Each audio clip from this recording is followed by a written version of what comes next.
following is a presentation of Main Street Media, your source for news, sports, and information on Main Street in Middle Tennessee.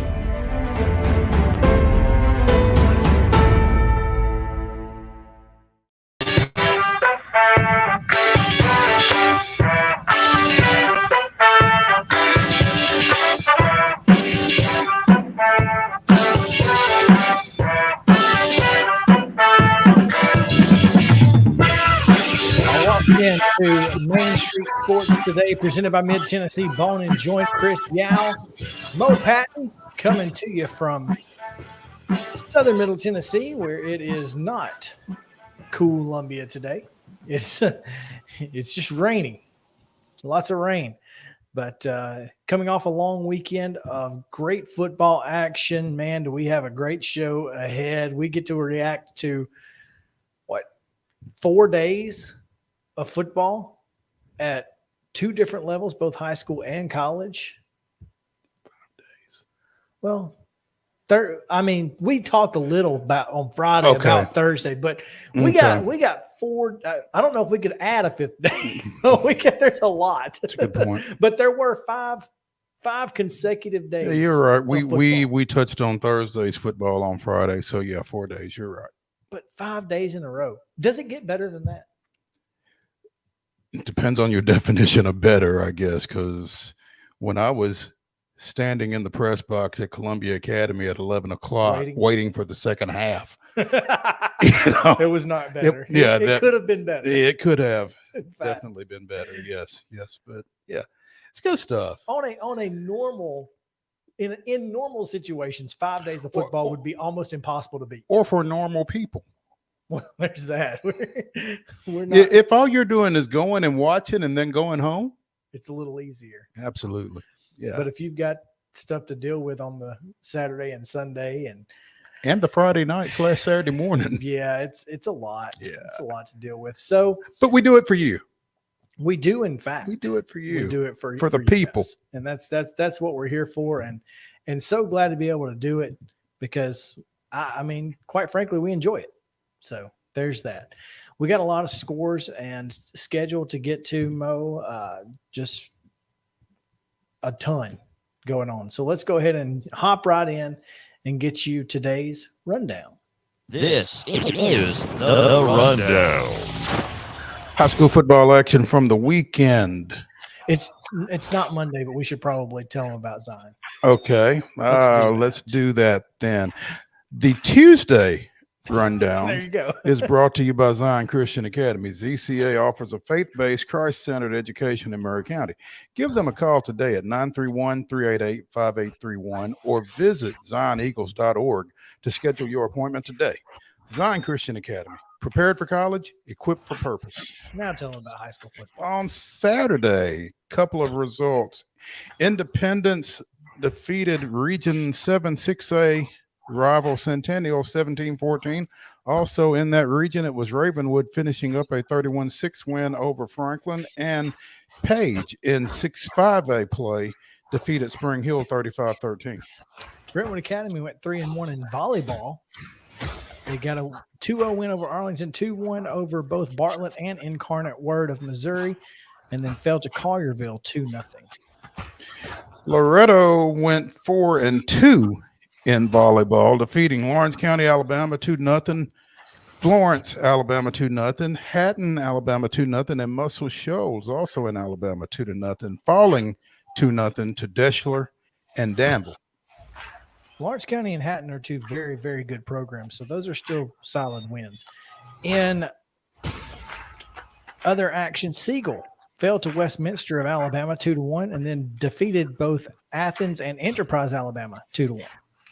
Girls soccer action on Saturday. It was Clarksville Northwest defeating McCracken County out of Kentucky 1-0. Franklin 3-0 over the Middle Tennessee Golden Eagles, and Clarksville falls to Marshall County, Kentucky 2-1. In Sunday football action, it was Brentwood 21, or finishing up on Sunday. They played Friday a little. 21-0 Brentwood over Summit. On Monday, the only score we have is a girls soccer score, which is a 4-1 win for Sycamore. For West Creek over Sycamore. There we go. And professional baseball action over the weekend. The Reds took 2 of 3 from the Rockies, defeating Colorado 3-2 and 10-0. Around an 8-4 Rockies win. The Braves swept the Marlins 8-1, 2-1, and 7-1. Cardinals did likewise against the Cubs 8-0, 8-4, and 2-0.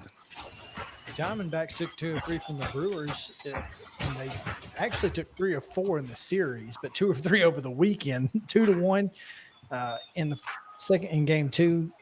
The Brewers got an 8-6 win in 10 innings, and the Diamondbacks closed it out with a 5-1 win over the Brewers on Sunday. In minor league action, the Sounds looking good. 6-5 winners on Friday, 4-1 on Saturday, and 12-4 on Sunday, just extending that lead they've got in AAA. Anytime you can beat Memphis, it's a good thing. Amen. In college football action of interest over the weekend, James Madison, in its first FBS game, announces its presence with authority, defeating Middle Tennessee State 44-7. Vanderbilt goes to 2-0 with a 42-31 win over Elon. Austin Peay all over the Blue Hose of Presbyterian 63-0. Tennessee State goes out west, puts up a valiant effort, but falls to Eastern Washington on the red turf 36-29. May or may not have been some questionable calls in that one, but that's neither here nor there. In volleyball action today at 5 o'clock, you can catch Loretto at Hampshire. Davidson Academy is hosting Ezel Harding. Columbia Academy goes to Franklin Road Academy at 5:30. Also at 5:30 is Providence Christian at University School Nashville and Mount Pleasant at Perry County.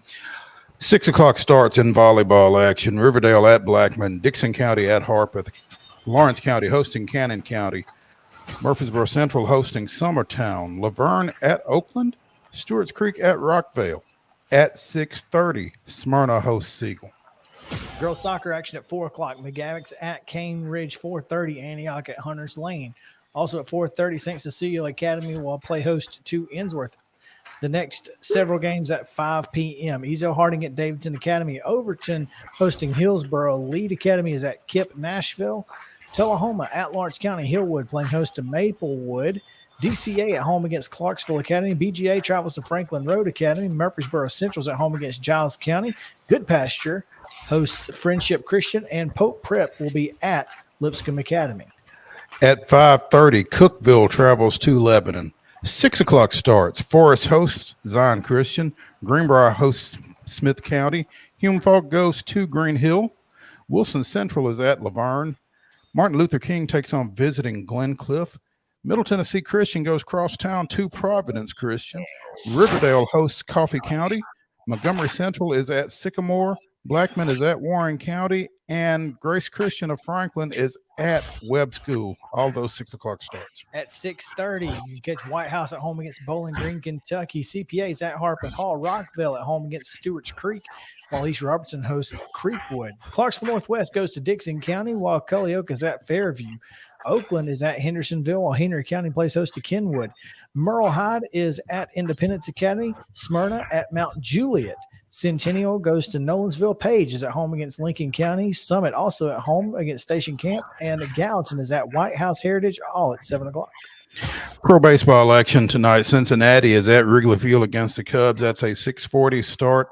The Nats are at St. Louis. That game begins at 6:45. At 7:40, Colorado hosts Milwaukee. And at 8:40, the Braves begin a West Coast trip at Oakland. Also in AAA action, the Nashville Sounds are at Charlotte. That game begins at 5:35 at Truist Field in Charlotte. It's more than one. I forgot that today's Tuesday. You did. It is Tuesday, and like that is your tonight. Tuesday rundown. That's why I didn't put them in there. I thought they're off today. Brought to you again by Zion Christian Academy. Oh man, Mo, our top story today is unfortunate news. Just heard recently that former Kentucky football coach Yow Maurice has passed away. Just happened to see it on Twitter as I was coming in. Died last night at the age of 71. Coached 2 years at Kentucky, 01 and 02, and then 5 at Baylor. was diagnosed about 6 years ago with Alzheimer's disease, as I am looking at the article on ESPN.com. Former offensive lineman at TCU and played 15 seasons in the NFL with the Eagles and Patriots. Longtime offensive line coach, came to Kentucky in 97, worked under Hal Mumme, and then took over that program initially as an interim coach after Mumme's resignation. Went 7-5 in his second year at Kentucky. That was his only winning season. So, Yow Maurice passed away at the age of 71 last night. So, condolences to the Kentucky football community and to his family, obviously. Yes, absolutely. Again, we got a lot to get to. Reaction to high school football, college football, so much more coming your way here on Main Street Sports today, presented by Mid-Tennessee Bone and Joint. So we're going to get right to it right after a quick break. So you guys stick around with us right here. We'll be right back. Main Street Sports today, right after this.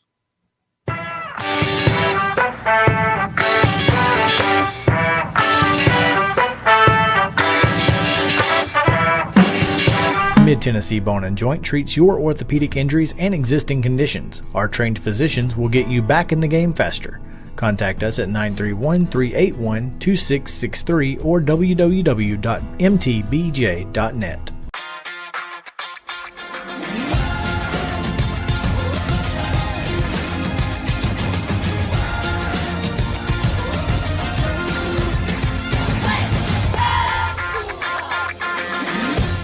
Hey folks, while we take a quick break from the show, I want to tell you about our friends over at Custom Stone Handlers in downtown Columbia. Ed Rich and his team at Custom Stone Handlers believe in leadership. And outside of the military, our greatest leader building platform is sports. Custom Stone Handlers proudly encourages young people to get in the game. You can contact them today at 931-490-4990 or visit CustomStonehandlers.com. Jones & Lang Sporting Goods here in Columbia has been outfitting teams, officials, and anybody else from T-ball to college for 50-plus years. Be sure and check them out at 931-388-8060 or online at jonesandlang.com. Jones & Lang Sporting Goods, the look of a winner. Zion Christian Academy, ZionEagles.org or 931-388-5731. You can schedule your appointment. Go tour their campus. It is beautiful over there, and you're definitely going to want to see it. Again, it's ZionEagles.org. Give them a call, 931-388-5731, and schedule your tour today. Are you an enthusiastic sports fan? Want to have fun and get in on the action? Heck yes, that'd be awesome. Have great attention to detail? Want to stay active? Definitely. Want to give back to the student athletes in your community? Obviously, yes. Then you'd make an excellent high school sports official. We need more officials in Tennessee, because with no high school officials, there are no high school sports. Sign up today at highschoolofficials.com. Mid-Tennessee Bone and Joint has been the official sports medicine provider for Murray County Schools for more than 40 years. We specialize in orthopedic injuries, and our Ortho Quick walk-in service lets you bypass the ER. Visit us online at www.mtbj.net.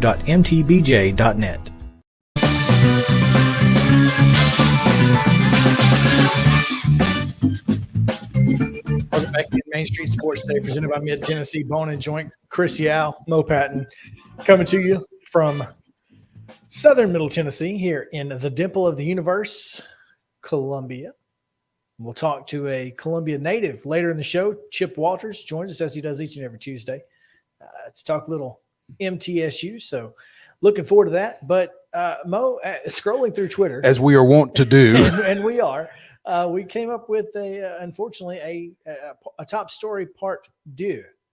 As it and fortunately, it doesn't involve anyone dying. Yeah, this is actually a positive, at least for somebody. Yeah, not necessarily for Vanderbilt, however. Yeah, as Bruce Feldman tweeted, "Great news," and we're like, "For who?" Definitely not Vandy. In answer to a question that my father posed to me over dinner the other night, Sam Hartman will start for Wake Forest apparently on Saturday against Vanderbilt. Sam Hartman, who is on the 2022 Walter Kemp, Davy O'Brien, and Maxwell Award watch lists. Preseason first team All ACC by Athlon and Lindy's. Preseason ACC ACC MVP by Lindy's. Yeah, that's it. But in answer to your question, yeah, I think that's pretty good. 9,200 plus career passing yards, second in Wake Forest history. 72 career touchdown passes, a Demon Deacons record. Coming back for Wake Forest after their 44-10 season opening win over VMI. And redshirt freshman Mitch Griffiths was pretty good in that win, by the way. So I'm not sure that it was going to be a cakewalk at any point for Vanderbilt. It would not have been a cakewalk, but it would not have been the preseason first team All Walter ACC. Kemp, Davy O'Brien, and Maxwell Award watch list quarterback. No. So, yeah. So again, good news for who? Good news for Wake Forest, clearly, but not for Vanderbilt. And listen, Vanderbilt, okay. My buddy Matt Mitchell, who was on the show last year, who does the goofy SEC roll call stuff, his first thing, he's got Vanderbilt popping in like, why hasn't anyone else scored 100 points? Y'all need to pick up the pace. So what do you mean no one else has scored 100 points yet? Couldn't be us. Right? This could be us, but you play it. Wow. That's funny. But,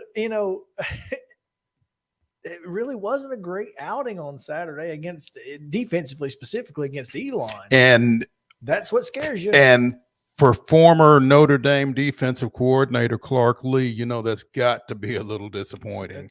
We talked about Vanderbilt's defense hopefully being a little bit improved over in this season. Now, to be honest, the offense may be able to keep up. I don't know, but I think Sam Hartman makes this a much more difficult contest for the Commodores. He certainly makes it much more difficult. The only thing is, how quickly does he get up to speed? I don't know if he's been practicing or what the situation is. I mean, he had a non-football related and clearly undisclosed medical condition. So has he been around or what? But so much of what they do, I watched them a couple of times last year, and the kind of option offense that they run with that mesh handoff there's a lot of timing involved in that. So there could be some rust involved there. First game back, I think it'll be interesting. And Mike Wright has really shown himself in this first couple of games as a real difference maker. I don't know where Wake Forest is defensively. And they gave up 10 to VMI. Yeah, I don't know when that was. I don't know if they're, walk-on freshmen were playing at that point. I just don't know. Right. So this is an interesting matchup, and it just got a little bit more interesting, I think, as Vanderbilt tries to go to 3-0 against clearly its toughest opponent to this point. Oh. Now, it will be at First Bank Stadium, which helps. Breakfast with the Commodores, 11 o'clock start. The more things change. Both of those programs are certainly used to that. Let's be honest. Yeah. This is not unusual. Yeah. What are they? What I've forgotten. What was the network that they Jefferson used? Pilot. Yes, the JP game. Absolutely. And both conferences use JP. They were both Jefferson Pilot games. Yep. So if the Daves are on the call, I'm in. That's all I'm saying. Give me all the Daves. No doubt. I'm in the game. I posed this question, and I don't mean to get off. I posed this question on Twitter over the weekend, but Vanderbilt's gold on the helmet did not match the gold on the uniform, and I'm very concerned about this, but Wake Forest doesn't either. And I'm wondering if that's just a thing. Like, is Vegas gold that hard to just match? Apparently. It's so weird. It is weird. And I mean, when you look at still pictures like the one that you tweeted out, it's pretty dang obvious that they don't match. I mean, the gold on the jerseys is a lot more pale. It's more like a beige. Yeah, it's Vegas is what they call it, and the other is more old gold. Yeah, it pops a little bit more. So I would. But Wake Forest, their field has the same gold that's on Vanderbilt's helmet. That's the color that's on their field, but they have the same jersey gold color. I don't know. It's so wild. Anyway, and it would seem easily addressed. And yet it's not. Clearly. So anyway, we got a lot to get to. Let's get to it. High school football from over the weekend. Couple of things. Blackman, big win over Riverdale, and that might shake some things up in that region. Elaborate. Well, I mean, I certainly expected Riverdale to be playing for a home playoff game in that region, but they may still. And I'm not saying they're not. I'm just saying this certainly puts them behind the 8 ball, whereas I thought they kind of controlled their destiny coming into the season. I think most of us did. And that is proving not to be the case because Blackman has shown that they've certainly made improvements over last year. Well, they've certainly got the talent to do so. I mean, again, and did it without their best player, potentially. Yeah, I mean, did not have the tight end, Ben Marshall, who was sitting out of suspension. Did have Justin Brown, the Mississippi State commit, who apparently is showing up on both sides of the ball for the Blaze. I think he is touted more as a receiver, but seeing some time in the defensive secondary as well and playing well over there. So, yeah, that's a tough region, though. I mean, because even as young as that program is, you gotta kind of keep an eye on Rockvale, I think. Yeah, I mean, they certainly have not been a pushover. No, they have not. And I mean, you're going to have good athletes out that way. There's never been a shortage of athletes, and maybe that's one of the reasons, because you have to drive past Riverdale to get to Rockvale. I wonder, if they've got some of those former Warrior athletes that would have been, I mean, it's very possible. It's very possible. That region is outside, obviously, of Oakland. That region is now looks like a big toss-up. And for that other home, for that second place finish in that first round home game. And that's exciting. I mean, if you're a fan of Murfreesboro football, and if you're not, you should be. I mean, what are you doing with your life? Yeah, it's a lot of fun to watch. I mean, that is going to make for a lot of fun. I'm looking forward to seeing how it shakes out. Independence Centennial. Obviously, they finished up on Saturday, 17-14 Independence. Was that a product of the weather, or were these just two really good football teams going at it? I think this was two really good football teams going at it, and I think Centennial's a little bit better on defense than some of us might have anticipated going in, because I like that Independence offense.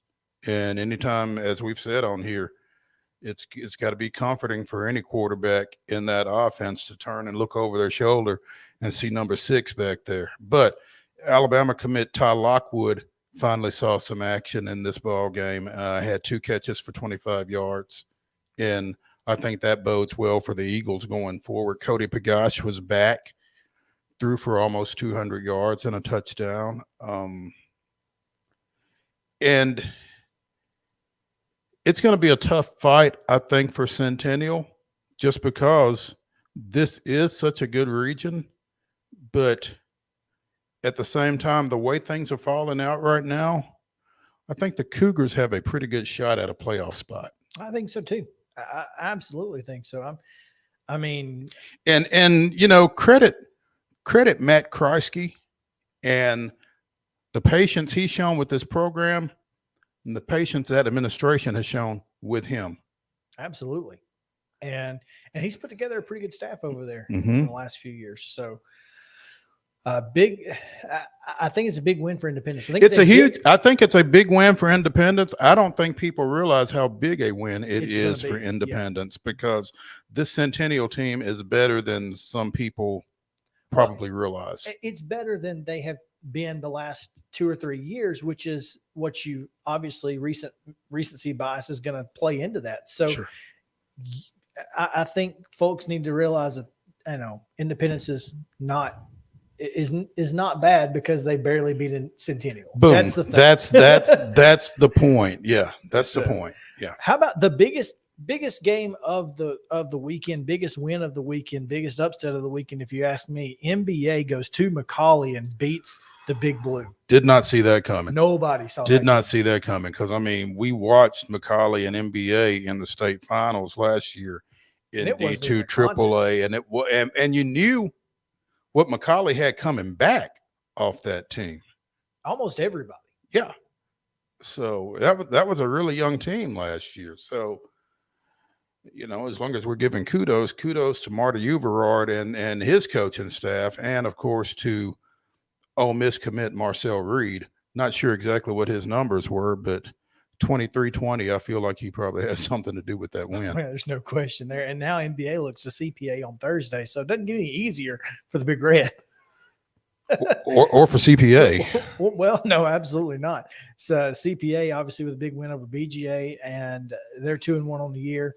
Their one loss coming to Brentwood Academy a couple of weeks ago. Right. So that's a big Thursday night game. If you ain't got nothing else to do, that's a good one to be thinking about. Where is it? It is at NBA. I don't know that it really matters because getting to either of them is going to be tough. So, if you're going, just plan accordingly. You better leave early work. or Uber in or something. I don't know. That might be the thing. Just Uber. Just not worry about parking. And because parking over there is almost impossible. And get some barbecue across the street before you go. Probably. Isn't Edley's over there? Is there an Edley's over there? I think so. Oh, I remember passing one when I went there for that wrestling match a couple years ago. Oh, wow. I don't get over that way very often, so I don't know. But Edley's is never a bad idea. No. Ravenwood with a big win over Franklin. They looked ahead to Oakland. So not overlooking Franklin ahead to Oakland was probably important for that program. And look, Franklin was in that game for a long time. Well, and Franklin opened with a 14-10 loss to Riverdale. And I think, again, this is a pretty decent Franklin team, relatively speaking. But I think Will Hester traditionally does a pretty good job of keeping his kids focused on the task at hand. And certainly the biggest deal for them this past weekend was getting Region 7 6A play off to a good start before they step out and host two-time defending Class 6A state champion Oakland. Fixing to find out where you stand. Again, if you're a Raptor. Yeah, to echo Chris's comments regarding NBA CPA, if you ain't got nothing to do Friday, if you don't have a dog in another hunt, this will be a good one to get to. Two games I want to get to real quick before we get out of this segment. Franklin Road Academy goes to Davidson Academy and just romps 35-7. I saw this Franklin Road Academy team last year and I thought they were good, but obviously new coach this year, so I didn't really know what to expect. I certainly didn't expect 35-7 over Davidson Academy on the road. Yeah, Davidson lost last weekend to Boyd Buchanan, and we figured it was the Gary Rankin influence. Dropping two back-to-back like that, one, makes you wonder a little bit about Davidson. Maybe the talent after that cycle that they went through has kind of dropped off. It happens in high school. But two, probably speaks to the job that Justin Geisinger has done in a short period of time at FRA. And we were hearing that over the summer. We were. And it seems to be paying off. Now, to be fair, Geisinger inherited a pretty good running back in Ty Clark, who's coming up on 700 yards in 3 games. And he's got a couple of linemen, Joe Crocker, 6'6", 290, who is committed to Mississippi State, And he's got a 6'6", 240-pound junior whose name escapes me at this moment, but he also plays basketball. Oh. And you got the footwork, man. Yeah. So, I mean, I don't want to say anybody could run for 700 yards behind that line, but it certainly makes it a little bit easier when you've got that kind of size, particularly in D2A. It's different. Yeah. And oh, by the way, that Franklin Road Academy team will be right up the street Friday night against Columbia Academy. Well, that was the second game I wanted to get to because you were there in the first half of that one. Luke Masterson is the junior, the 6'6", 240-pounder, who looks like a dwarf compared to Joe Crawford.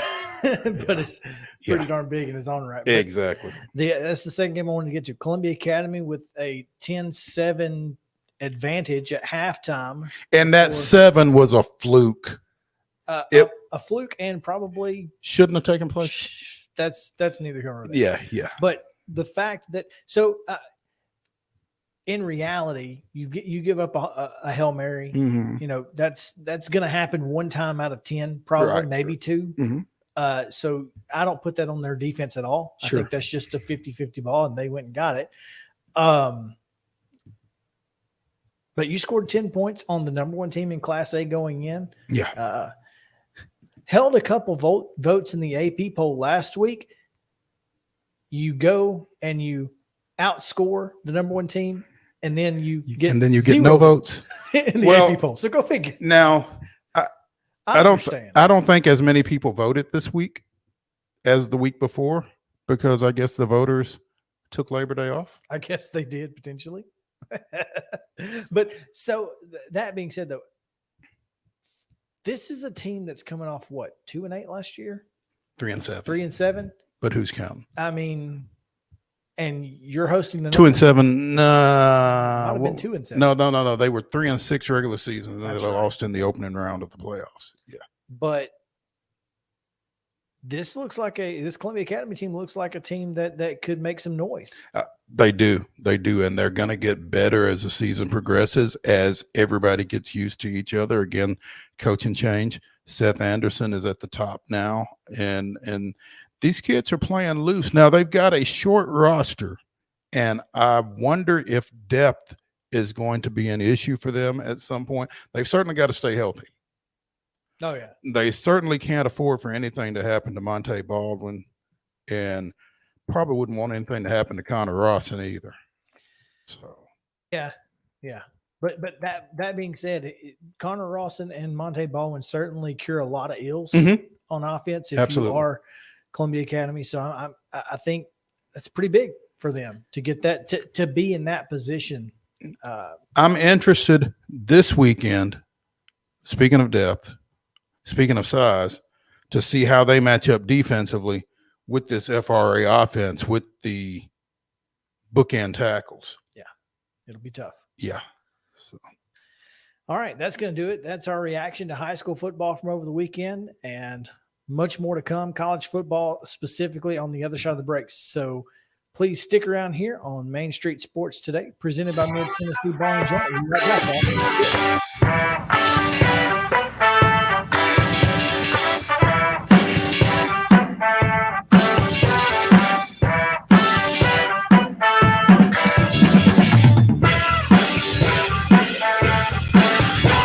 This is Chris Yow with Main Street Sports Today. Every show, Mo Patton and I welcome friends from all across the sports landscape, from high school coaches and reporters to national, college, and pro sports personalities. You never know who might stop by for a chat. AP Tennessee sports editor, 3-time Tennessee Sports Writer of the Year 2020 TSWA Hall of Famer. She covers the Titans, the Predators, the Grizzlies, college football, and hoops. Please make welcome Teresa Walker. Former University of Tennessee, former Team USA Olympian, ex-Cy Young Award winner, R.A. Dickey. R.A., did I miss anything? Man, that was sweet. Yeah, I need to listen to that before I go to bed every night. That was nice. Has 5 sports Emmys. That's not bad for the other guy in Wham, Ryan McGee. The other guy in Wham married the best looking girl, Bananarama. So the other guy in Wham had a pretty good life. From preps to pros, we're taking on the sports topics you care about. Tune in across Main Street Media social platforms at 2 p.m. or on demand on your podcast distribution platform of choice.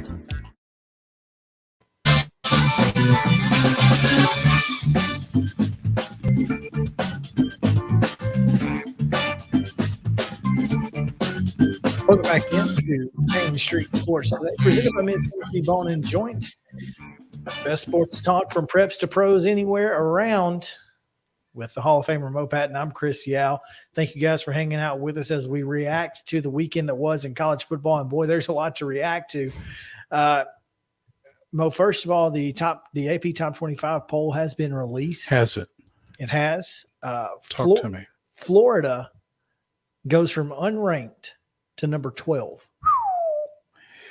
Yeah, I thought about this over the weekend. I did not get to see the Florida-Utah game. I don't remember what I was doing, but I didn't get to.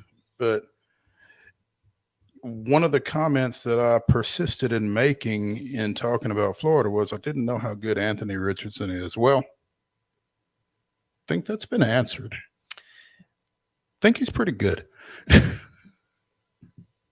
I do think he's good. I think he's a lot better now that he doesn't have to look over his shoulder at Emory Jones. I think that probably has a little bit to do with it. I don't know how good this Utah defense is and Pac-12 defenses in general. So I'm not going to, christen him, I'm not going to christen him, but I do think that he certainly showed improvement from last year. There's no question. Yeah, and with Kentucky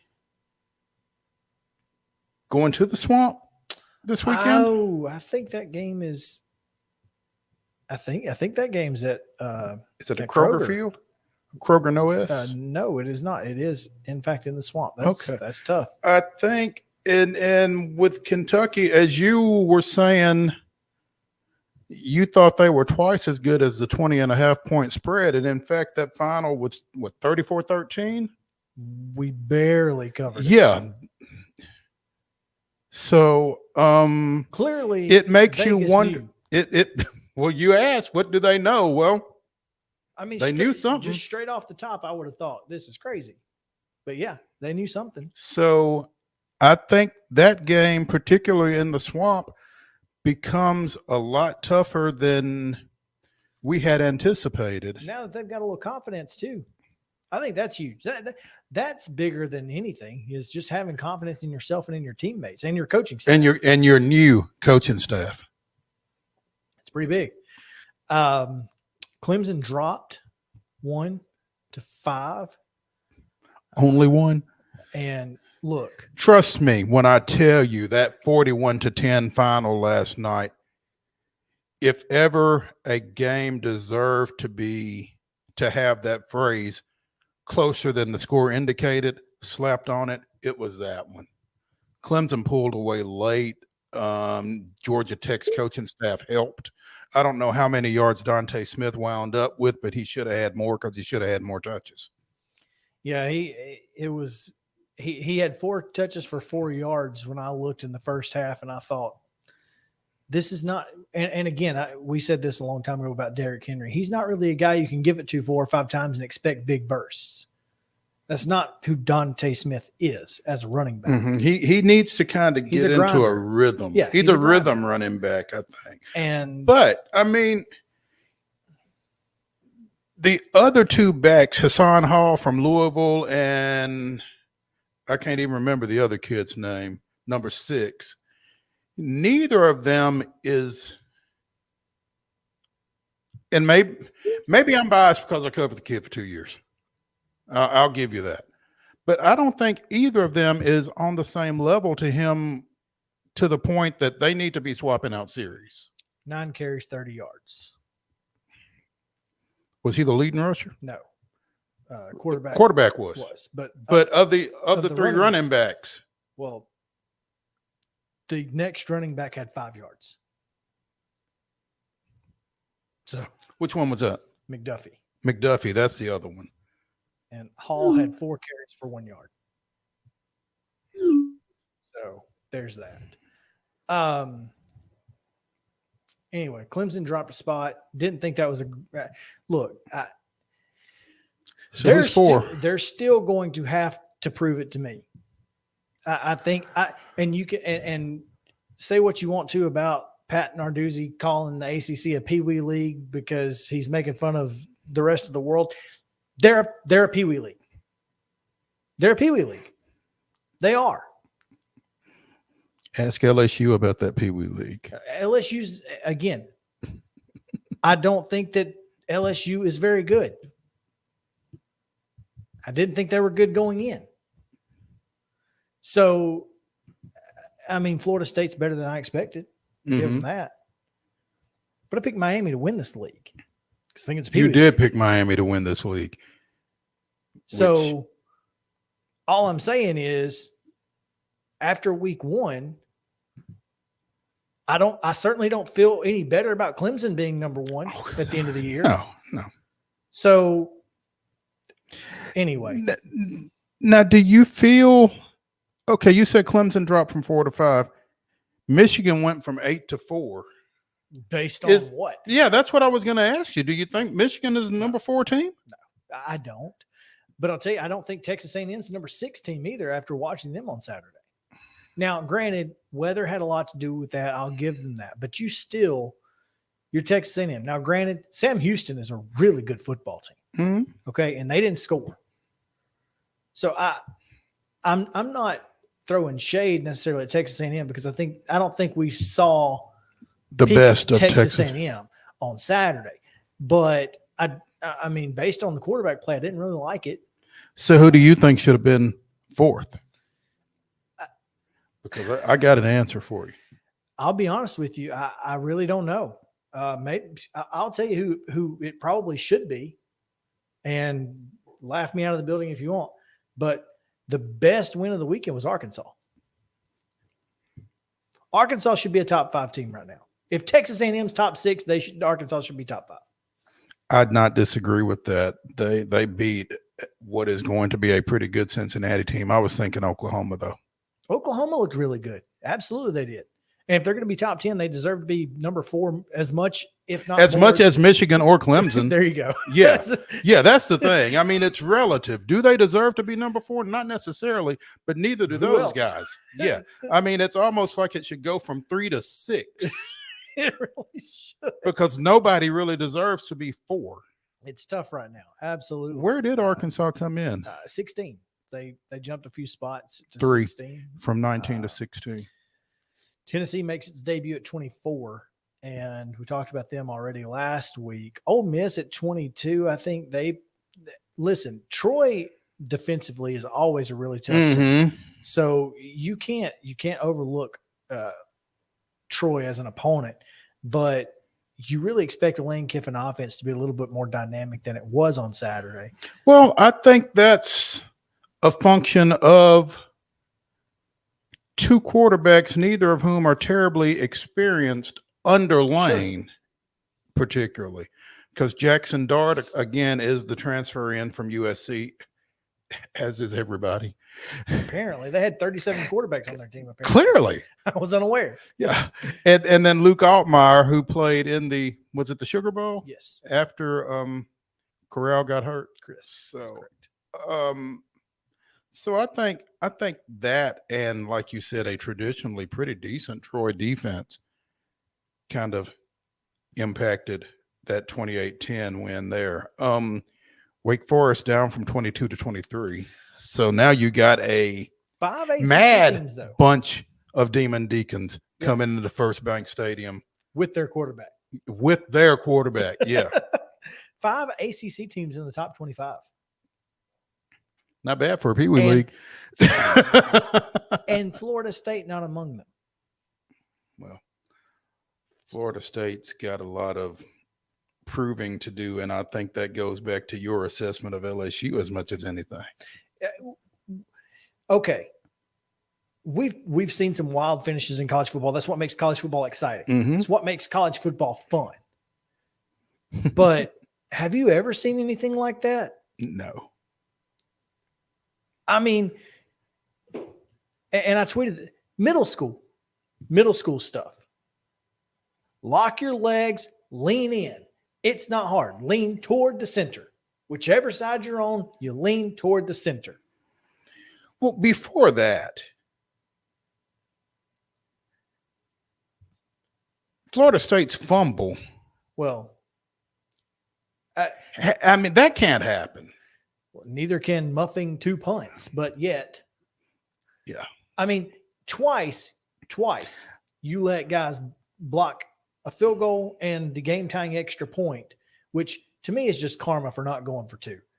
You barely have the momentum. But you have it. Mm-hmm. Don't kill it trying to go to OT. Win the game. Go on and win it. Or lose on your terms. That's me. But anyway, 4 special teams mistakes. 4 in one game. That's you can't. Now is that better or worse than Georgia Tech having 2 punts blocked last night? That's probably worse to me. Yeah. Because it's an extra point. I mean, at least I just don't know how after you get 1 blocked, you don't address the situation. They did. Well, are you talking about punt? Yeah, the 2 punts. I mean, because he LSU was like woefully slow getting them both out. Punt. That's the thing about punts, though. You've got 15 yards if the ball is snapped. You've got to take at least 1 or 2 steps. It's not kicking a field goal or an extra point should be 0.08 or 0.8 to 1.1 seconds. That's how long it should take from snap to kick, according to Jason Brown of Last Chance U. But that's about average for a D1 kicker. That should not happen twice. Punting, a little bit different. But you also can't muff 2 punts. You also can't call a toss sweep on the goal line, even though it had worked all night long. I get that. But on top of everything else, it was just an insane sequence of plays. Sure. LSU gets a huge stop, 3 and out, without having to use a timeout. I mean, that was what was crazy to me. They didn't even have to use a timeout on the play before, on the drive before that. Florida State's running the clock down. They get the punt. Kid goes to the 10 and just butterfingers it. And then makes the next 2 catches on offense after the fumble. So trying to make up for redemption. Did a pretty good job. All right. But I thought it was a great football game. It was, again, I texted you, the best lousy game that I've seen all year. And you've seen a few. I've seen a few pretty lousy ones. But LSU is, again, I feel better as a Tennessee fan about beating LSU now. And I feel worse about beating Florida. Right. I certainly don't think that Anthony Richardson is a guy that I want to have to deal with on 3rd down. Yeah. Outside of that, pretty exciting weekend just overall. I thought it was a lot of fun. I thought, we saw some really exciting football. I watched a little bit of that Tennessee State Eastern Washington game. I had a couple of TVs going. Eastern Washington scored a touchdown that was on a third and goal that was blatantly holding. I mean, poor kid from Tennessee State just was doing this the whole time, and his jersey just looks like – it was brutal. And that's exactly the hole they ran in for a touchdown. Like, how do you not see that? So there's that. But, yeah, outside of that, I thought NC State certainly kind of scary. I thought you and I were texting through the entire App State, North Carolina ending. That was insane. That was insane. and that insanity really overshadowed the insanity of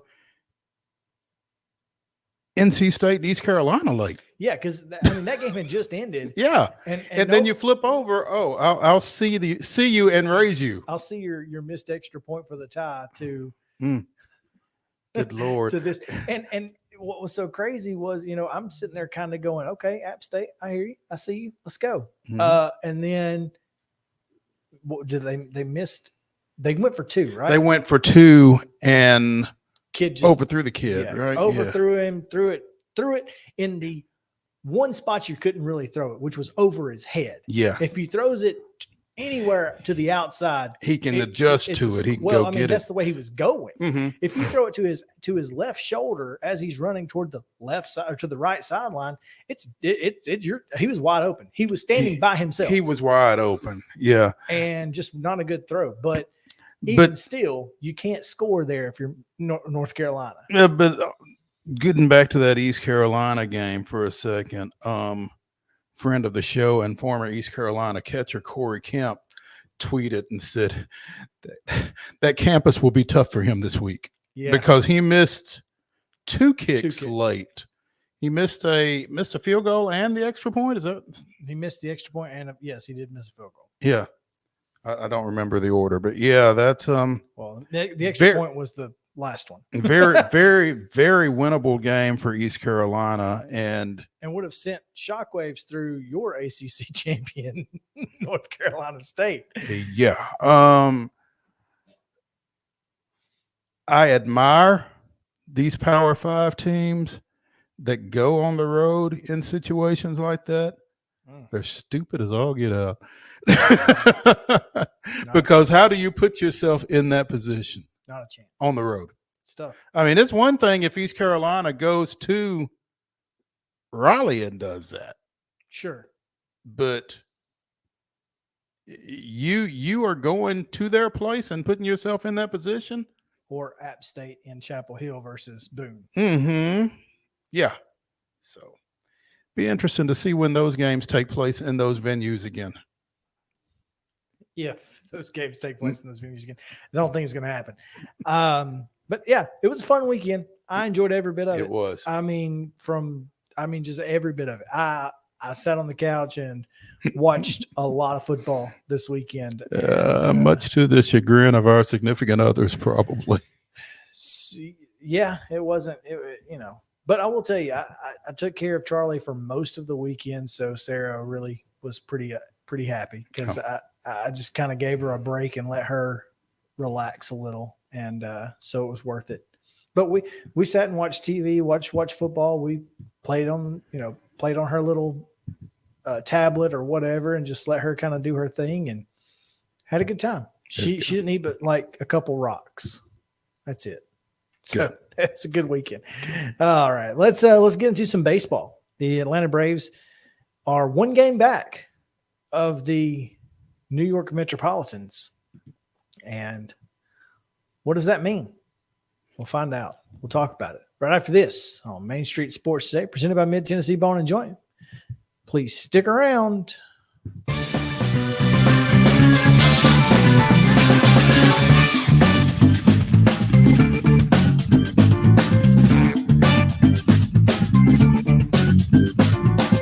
Hi, this is Melissa Hoisington, Regional Crisis Director from Volunteer Behavioral Health.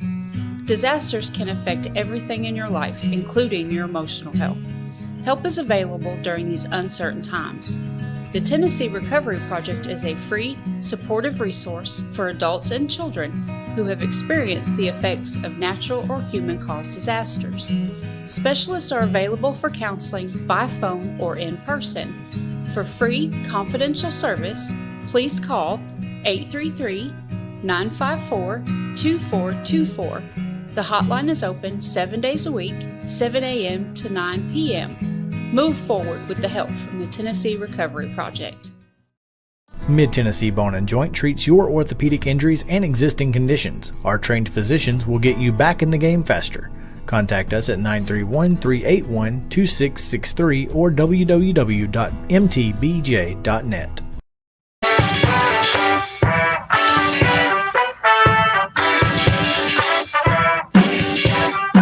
We're back here on Main Street Sports Today, Mid-Tennessee Bone and Joint. It's time for our daily Braves segment. And man, what a big sweep for the Braves over the weekend against the Rockies. Huge to get 3 wins there. I'm sorry, not the Rockies. Marlins. Yeah. Did not sweep the Rockies. Did not sweep the Rockies. Had they swept the Rockies, we'd be tied at the top of the standings. Yeah, but yeah. But that's neither here nor there. Plenty of time. If you're a Braves fan right now, and you look at the two, and if you're not, what are you doing with your life? That. Yeah, but and you look at the 2 remaining schedules, you have to feel a little worried that you might have missed your opportunity. That being said, you just tweeted it out. The New York Mets since June 1st have won 51 games, which is on pace for 99, I think. Over 162. Mm-hmm. And they've lost 9.5 games in the standings. They just lost to the Washington Nationals. Are the Mets Metting? And maybe Max Scherzer's gone. That's the toughest. If Max Scherzer's out, they're done. The Braves might have a shot. Because I think they got a shot with Matt Scherzer, but yeah. But the mentality of here we go again has to set in. And the Braves never lose. The Braves never lose. I mean, now this West Coast trip is going to show us a lot about Atlanta. Yeah, you've got the Athletics, who are not bad. They're the worst team in the American League. Well, listen. Now, I mean, on any given day, clearly, I mean. I'm sorry, it's the Mariners I'm thinking about. Sorry. Athletics, then the Mariners. The Mariners are not bad. They kind of scare you. Mm-hmm. Then you got the Giants, who it's hard to tell because they play in probably the toughest division in Major Leagues. Mm-hmm. Talent-wise, especially the toughest. And you don't really know what to expect from them. I mean, this is a team that won the NL West last year. Yeah, and I mean, at some point, they're going to remind you of that, and you just hope it's not while you're out there. You're in town.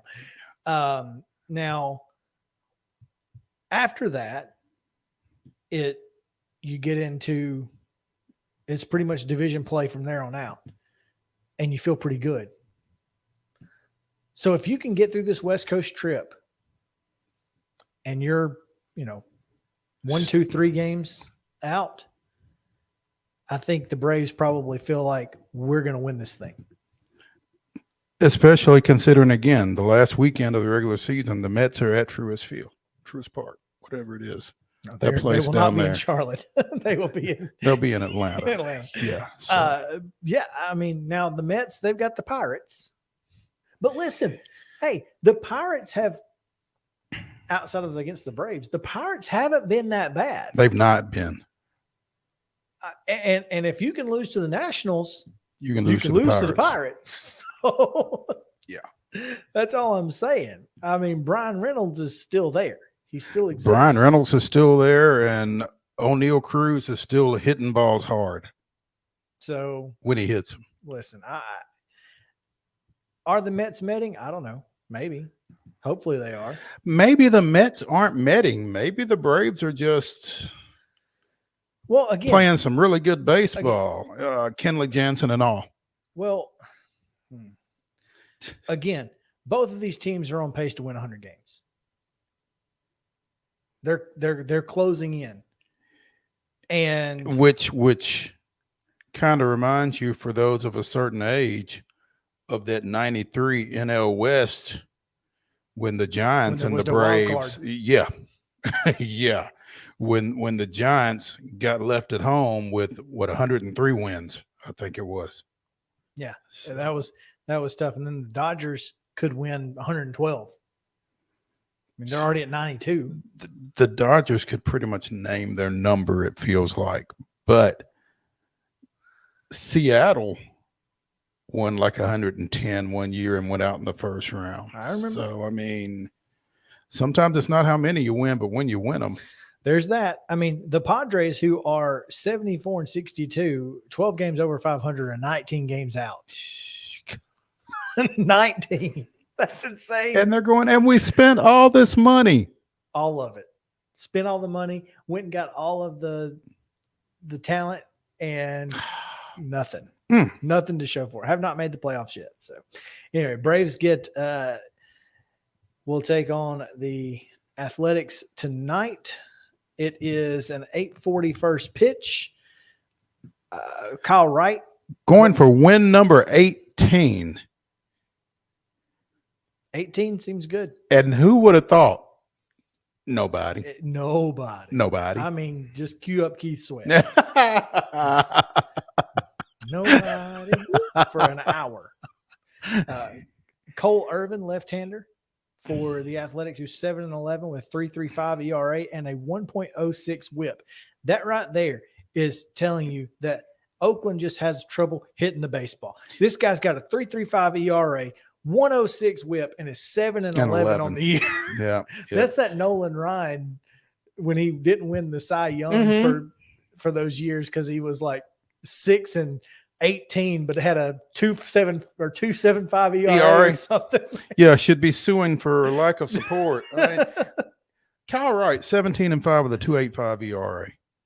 If Kyle Wright wins 20 games, how is he not your Cy Young? Well, because wins don't matter anymore. I still think they should. I'm not saying they shouldn't. I'm just saying they don't. 20 wins and a sub-3 ERA? It's not going to happen. I'm not saying he shouldn't be in the conversation because he's not going to win it. Something should – well, never mind. All right. Anyway, we need to get to Chip. We do need to get to Chip. He looks a little bored. What is he doing? Let's just get him in here. What's going? He's just, are you getting ready for the rodeo, or did you go to the rodeo this weekend and that's why? No, that is a thumb drive. Oh, that's convenient. On a lanyard. A thumb drive on a lanyard. There you go. So you don't lose it. Just in case. Well, hey, you know what? Those are important. They are. Man. Well, let me give you this day in Braves history so we can get out and get back to Chip officially. On September 6, 1986, after hitting 210 home runs without a grand slam, establishing a major league record, Bob Horner broke that drought in the third inning against visiting Pittsburgh, and the Braves tandem of David Palmer and Jeff Dedman, who? There we go. Made those runs stand up as Atlanta defeated the Pirates 4-2. It would turn out to be Horner's only career homer with the bags jammed, a record that would later be broken by Sammy Sosa. Okay. I'm just surprised that David Palmer played baseball. The deuce is loose. The deuce is loose. There we go. All right, that's this day in Braves history. You know what? Let's just skip the break. Let's go right to Chip. Let's get right into it. We got things to do, and talking to Chip is part of it. So let's stick right here with the voice of the Blue Raiders, Chip Walters, joining us here. Chip, what's up, man? How are you? I'm doing okay. I thought the first question was going to be what happened, but we'll get there. Yeah, and it will be a question. I mean, if you want to just preempt it and just tell us. Well, I mean, it was just you don't know how your team is going to react, and I think the one part of it is that what I mean, and obviously has fans. They've been exercised a good bit here since Saturday night, but there's got to be a good understanding of just how good that James Madison team is, and they are good. But as Coach Stock said in his opening sentence of his post-game press conference, they kicked our butts, and it came down to the point of attack in the line of scrimmage, and that not being able to block their front led to every problem that Middle had the rest of the night, and including running the football, including giving quarterbacks time to do anything other than hitches or whatever it might be. But anything downfield that had to take time to develop was not it just didn't happen because the mismatch up front, was pretty extreme all night, and it led to middle with 14 net yards of rushing in the ball game, and that's got to be addressed and has to be improved upon this week. And I mean, you cannot have that and expect to win football games, and it only gets tougher. I mean, I would, suspect that JMU is probably better than Colorado State. Don't know that. And it's hard to measure Colorado State because they had to go into Michigan this past weekend, and that was a AP a 51 think Colorado State's good, apparently. yeah. That's neither And here nor there. that's but you come home, TSU played really well, and then you go to Miami, and then you get into the league, which we have documented before that there were no favors given when the league schedule was out, when you've got UTSA, UAB, and Western Kentucky all in the first 3 weeks. So it's nobody's going to feel sorry for you, so you just got to go out and get better. That's for sure. I'm reminded of Boots's line regarding sympathy, and we'll skip it. But exactly what where I'm it can be found in the dictionary. That's correct. Yes, Chip Walters, the Blues, the voice of the Blue Raiders, joining us here on Main Street Sports Today, presented by Mid Tennessee Bone and Joint.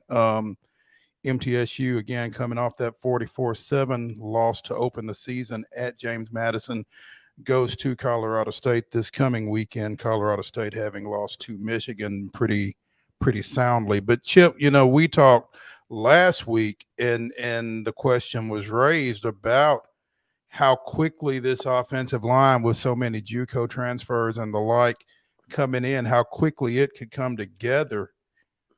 Clearly not quickly enough for Saturday, but I mean, is it just a matter of cohesiveness? Or, I mean, I appreciate, and I'm sure MTSU fans appreciate the head coach coming in and saying we got our butts kicked, because you kind of acknowledge what we all saw, but at the same time, how do we fix that? Yeah, and that's the question that'll remain unanswered for at least, because you get to have a test every week to figure that out. The thing is, you watch practice and you see what's out there, and physically this is a really good looking group, and a lot of size, a lot of mobility.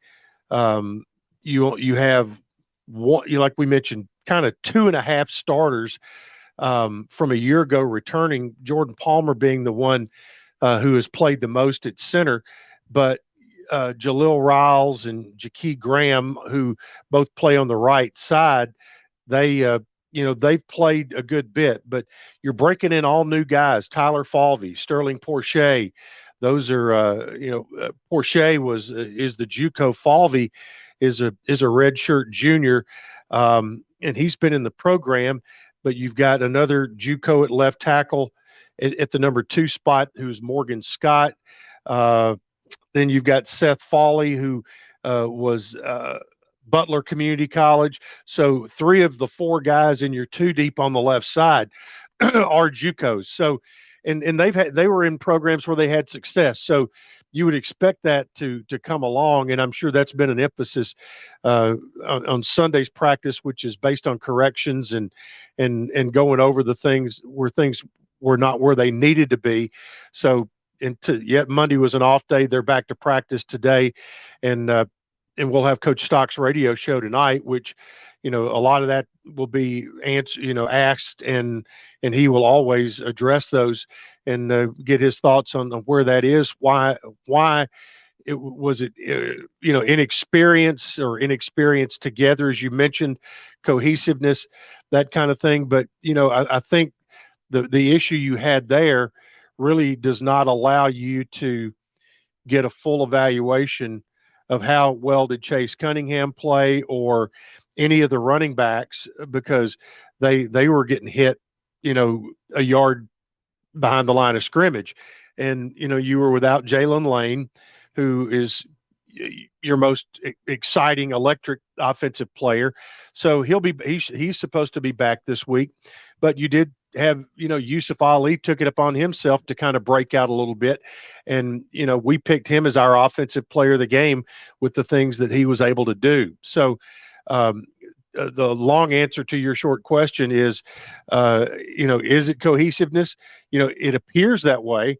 But it's going to be another few days before we know that for sure.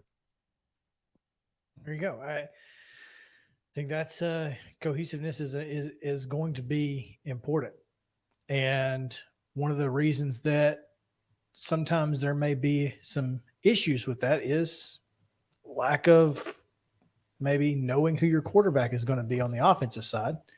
And Chase Cunningham starts. Obviously, that could be different this week. What do you expect to see at the quarterback position? I don't expect anything different this week, to be honest. I think Chase will get the start, and I expect Frank Peasant to be the starter at running back. But we did see 3 other running backs over the weekend.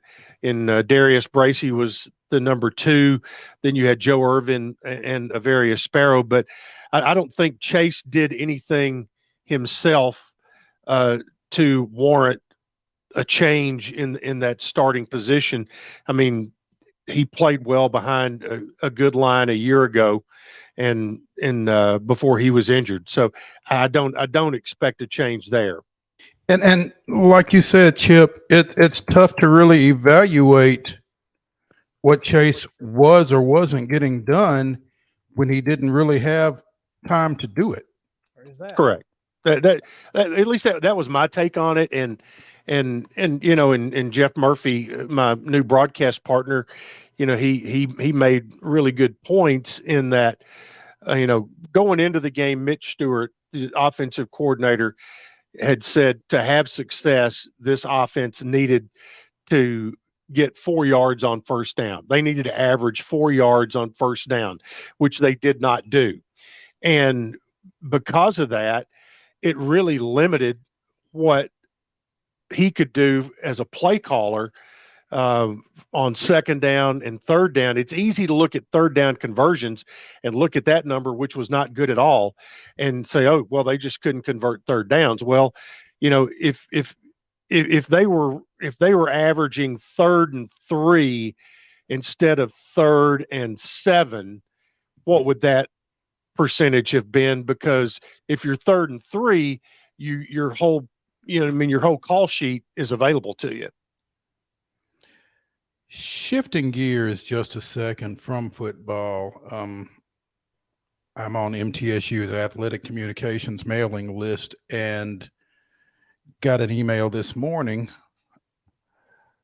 Soccer's Aston Rhodes picks up win number 200 at MTSU. Now, here's something that's really odd. Stock coached his 200th game at Middle on Saturday. Aston Roden wins his 200th game at Middle on Sunday. So, I mean, if you're a numerologist, there's that. But Aston has had he's been very competitive, very solid throughout his career, and they have, after an 0-2 start, they have come back and evened, or I think in soccer the word is they have leveled things out at 2-2. So they've got I think they play, can't remember if it's soccer or volleyball that plays Eastern Kentucky tomorrow, but I think it's volleyball. But volleyball went and had another 2-1 weekend, so they're off to a really good start. And so those are going well. Cross country, ladies won the Memphis Twilight. The men finished second in the Memphis Twilight. So all the fall sports are now up and going. Aston Rhodes' 200th win, Roten's 200th win, a 3-1 victory over Austin Peay. So the Blue Raiders have leveled at 2-2 with that one, as you said. The soccer jargon kind of escapes me, but me too. we have picked up a little bit here and there. We've picked up. Wasn't expecting to pick it up from Chip Walters. So. No, well, hey, look. That may be your upset special of the day if that happened. Without question. We all need to hydrate. It's early in the year. Cramp. So you got a back spasm going on there? I just cramped. Oh, you gonna live? And now it's Chris is just creating all sorts of problems over here. I think he must have unplugged something. And now I've lost Chip's video. No, I see myself. I just don't see you two guys. Yeah, we're talking and we're still and there's still voice, I guess, and maybe Mr. Kulik can tell us what. Oh, now it's my show. Now it's your show. Yeah, it's the Chip Walters show. Yeah, so have at it, man. I don't even. Oh, there you're back. There we are. We are without the cramping Chris Yow over here, and it's not funny. Right, does somebody have some pickle juice? It's not funny, and it is funny, because it's just a cramp. So I mean, he's gonna be okay. But I'm picturing Chris doing laps right now, like around the studio. Now, when you get a cramp, it's like you just want to amputate your leg at that immediate moment. Again, he's gonna be fine, but getting there may not be very pretty. So he handled it better than I would have. Well, he didn't fall out in the floor, so that's a plus. That's correct. Yep, he's. I'm afraid to sit down. I'm serious. I'm so afraid right now. It's one of those things that who among us has it not happened to? Sort of like taking a ground ball. Yeah. to the chest or to the chin. Yeah, or somewhere else. Chip, now is that? I see you're working with flip charts. Are those last week's flip charts, or are those next week's flip charts? This is last week. I've already done a good bit of my work on this week's, and I've updated everything, and so my chart should be printed sometime tomorrow, and at that point I'll be doing some of the handwriting stuff in there. But yeah, I was just going back and looking at some of the names of, and especially make sure a lot of the new guys make sure I had names right. One thing we didn't talk about a little bit is on the defensive side, and Jordan Ferguson, he was a nominee for Defensive Player of the Week, and when you say, okay, well, you gave up 44 points, how can you brag on the defense? Well, the offense had 12 possessions, had 9 3-and-outs.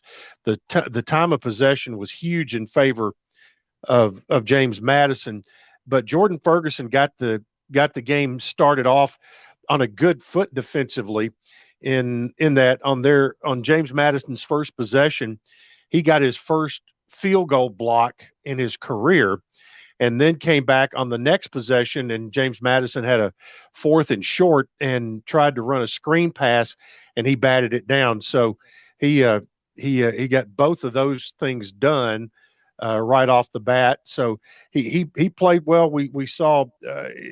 I'll be interested to talk to Coach tonight to get him to go a little more in depth about his evaluations of the back 7, the linebackers, and the secondary. And interestingly, in last week's game, we faced a quarterback in Todd Centeio, who was a transfer from Colorado State. And I'm just happy that he will not be playing for the Rams this weekend, because he is very talented and really does a lot of good things, not only with his arm, but his feet are definitely good enough to make you have to cover him in the run game, and that allows the offense to gain an advantage. It's interesting, Chip. You mentioned Centeio being a Colorado State transfer, because again, looking at Sam Doughton's notebook, Colorado State got 11 kids out of the transfer portal on this current roster. So a lot of movement out of as well as into Colorado State, I guess. Well, and the majority of those 11 that they gained came from Nevada, with head coach Jay Norvell, who was with the Wolfpack a year ago, and he's got a very good reputation. Turned, really had Nevada going in a good direction, and then had the opportunity to come to Colorado State, and so it'll be a good matchup. It'll be two teams that certainly want to redeem themselves. I know ESPN always has theme weekends. This could be redemption weekend for these two after both lost lopsided games this past Saturday. But look forward to that trip. It's a long flight, about 3 hours going out, but should be a little quicker coming home. But I know Coach has already talked about getting the hydration schedule going earlier this week, because we are playing at altitude. Wish you'd have talked to me. I know.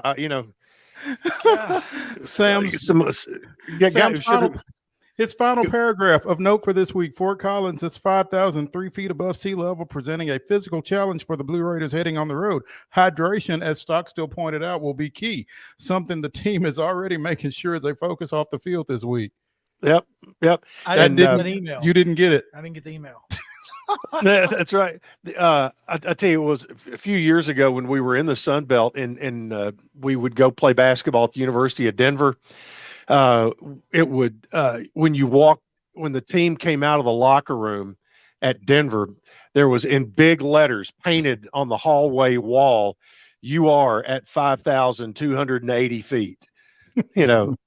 Just coming out of the visitors' locker room, right? Coming out of the visitors' locker room. It was right there on the wall. Just to make sure you know. Chip Walters, the voice of the Blue Raiders, joining us as he always does on Tuesday here on Main Street Sports Today, presented by Mid-Tennessee Bone and Joint. Chip, stay hydrated. We'll see you next week. And I pass that along to my pal Chris as well. So do that. And I will let you know whether or not I make it to the Rockies game on Friday night or not. So we'll see. That's penciled in as potential plan. There you go. Rockies and D-backs. We'll see. I bet it won't be as good as that cornbread though. Be sure and take care of our buddy the engineer. That's right. He had a good weekend and all went well, and very happy to have him part of our crew. Awesome. We appreciate it. Yep. Chip Walters. When we come back, it's Top 5 Tuesday. Yeah, absolutely. Top 5 ice cream flavors in tribute to it being National Coffee Ice Cream Day. That's correct. So stay with us when we come back here on Main Street Sports Today, presented by Mid-Tennessee Bone.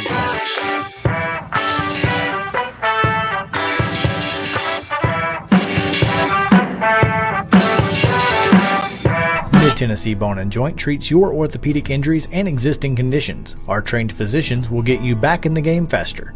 Contact us at 931-381-2663 or www.mtbj.net.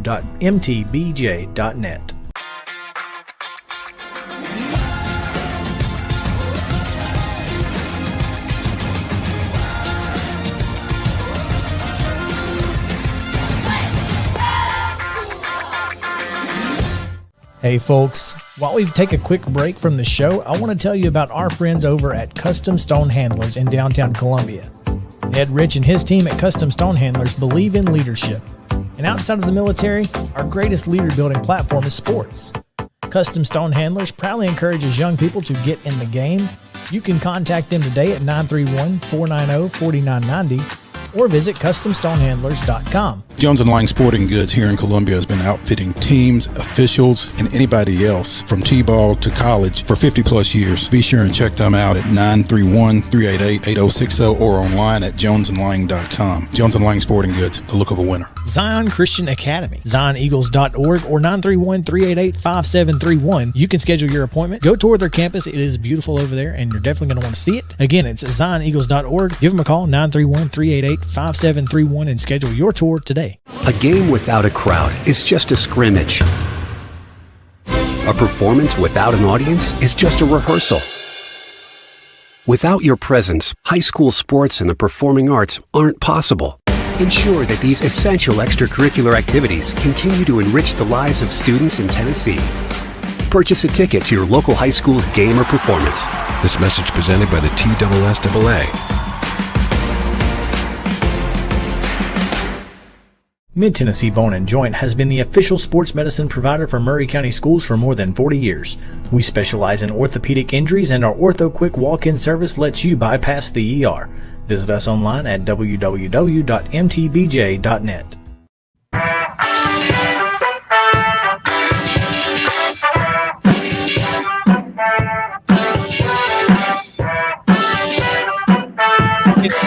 Tuesday, brought to you by our friends at Mid-South 5 Fitness.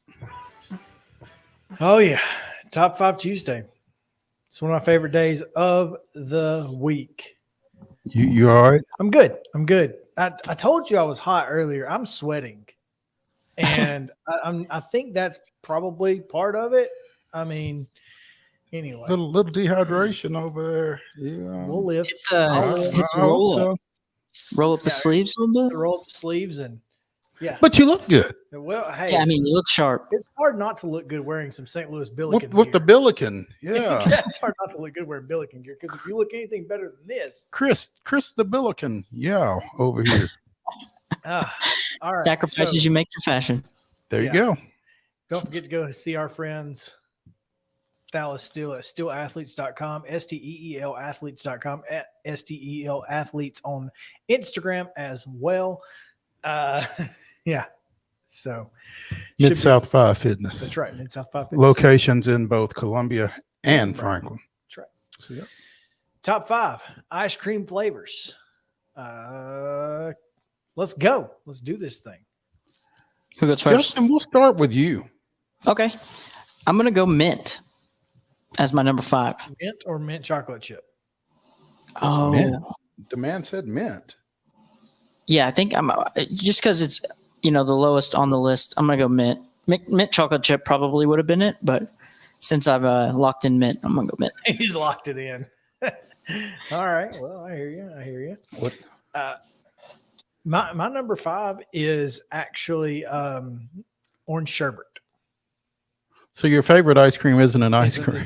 But it's the same thing, right? Yeah, I like froyo. There we go. I mean, it's really the same thing. It really is. Yeah. Say frozen. Sure. It's a frozen dessert. Yeah. Of creaminess. Yeah. My number 5 is chocolate ice cream. Just straight up chocolate. Just straight up chocolate. Yeah. Yeah. Nice. You don't like chocolate ice cream. You don't like pecan pie, dude. There's no way you don't like chocolate ice cream. There's no way. He does. Yeah, go figure, man. Right? Give me like triple chocolate with like some chocolate chips in there, maybe like that. I like, but just more chocolate. It's not. Well, I mean, that's why it's 5th. I guess. Yeah. Sure. There you go. It's on the list. What's your number 4, Justin? I'm gonna go Moose Tracks. Good one. That is my number 4. My number 4 is salty caramel. Wait, that's your number 4? It is. All right, then. My number 4 is pralines and cream. Ooh. Wait, say again. I don't like it, but it's pralines and cream. It's nice.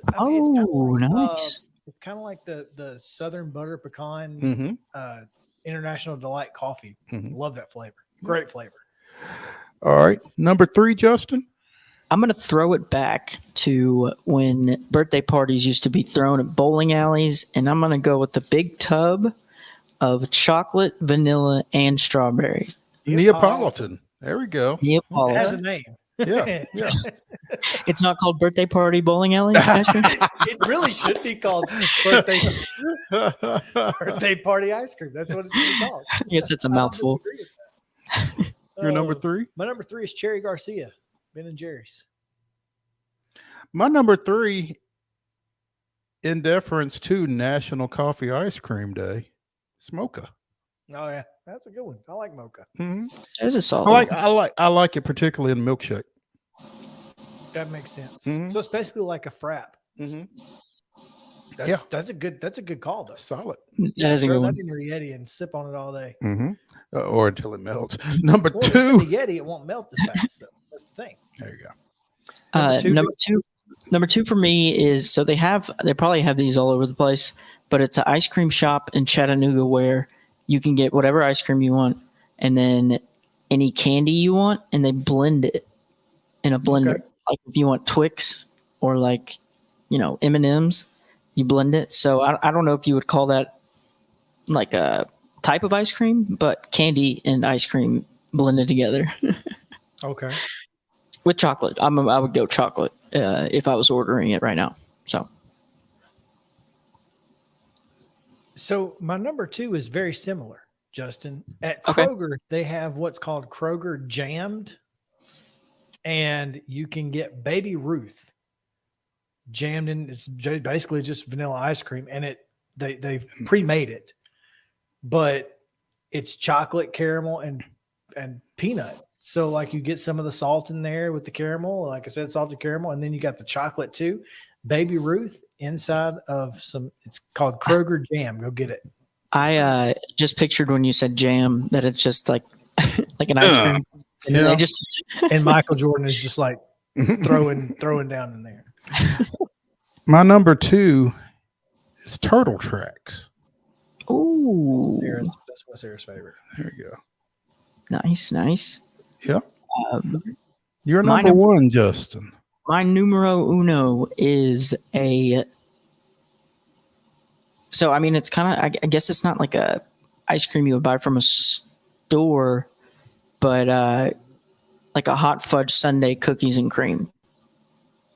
Does that count? Or should I just go cookies and cream? Wait, hold on.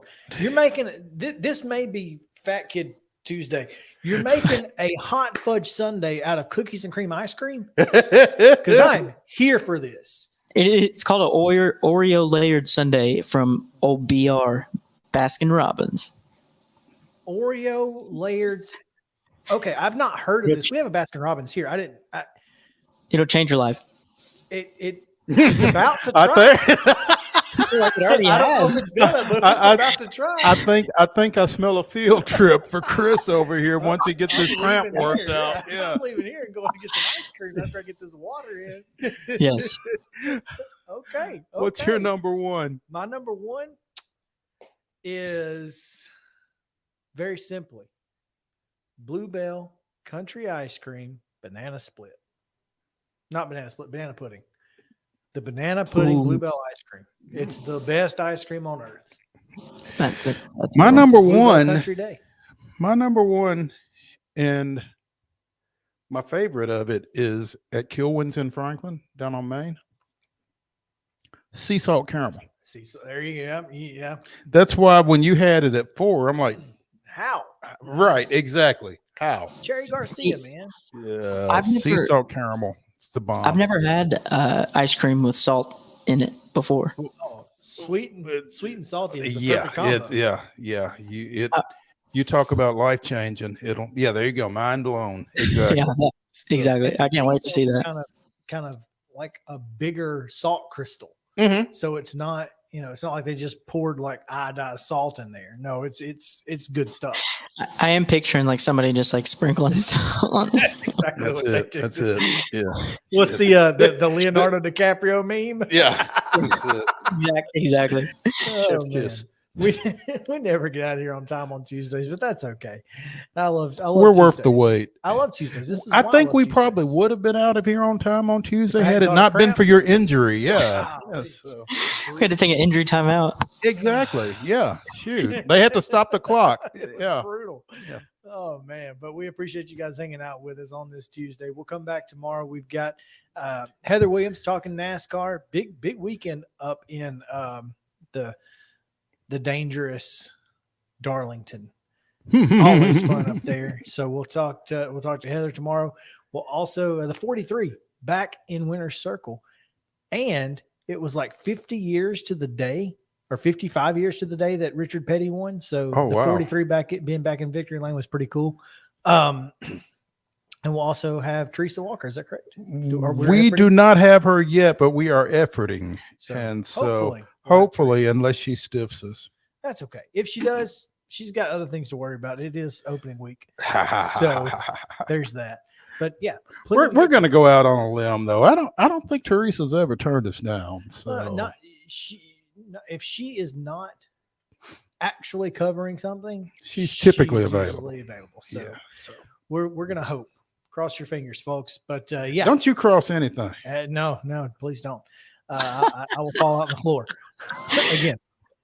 But seriously, thanks guys for hanging out with us. That was Top 5 Tuesday, brought to you by Mid-South 5 Fitness. This is Main Street Sports Today. It's presented by Mid-Tennessee Bone & Joint. We'll be back tomorrow at 2 o'clock Central Time.